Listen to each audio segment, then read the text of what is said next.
رمضان المبارک کی آمد ہے۔ رمضان المبارک کا مبارک مہینہ مقدس آنے والا ہے۔ مسلمانوں کے اندر خوشیوں کی لہر شروع ہونے والی ہے، روزہ رکھنے کی، تراویح پڑھنے کی، قرآن مجید پڑھنے کی، عبادات کرنے کی۔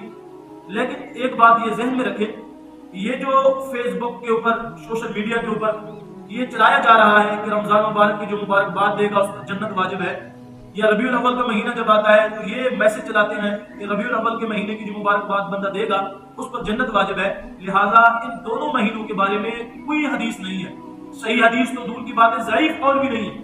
اللہ کے نبی صلی اللہ علیہ وسلم کی طرف جھوٹی بات کی نسبت کرنا، اللہ کے نبی نے فرمایا فَلْيَتَبَوَّأْ مَقْعَدَهُ مِنَ النَّارِ، جس نے میری طرف ایسی بات کی نسبت کی کہ میں محمد نے نہ فرمائی ہو، وہ اپنا ٹھکانہ وہ بندہ جہنم میں بنا لے۔ لہذا رمضان کی مبارکباد دینے پر کوئی جنت کا وعدہ نہیں، ربیع الاول کی مبارکباد دینے پر کوئی جنت کا وعدہ نہیں۔ ایسے میسج کو آگے شیئر بھی نہیں کرنا۔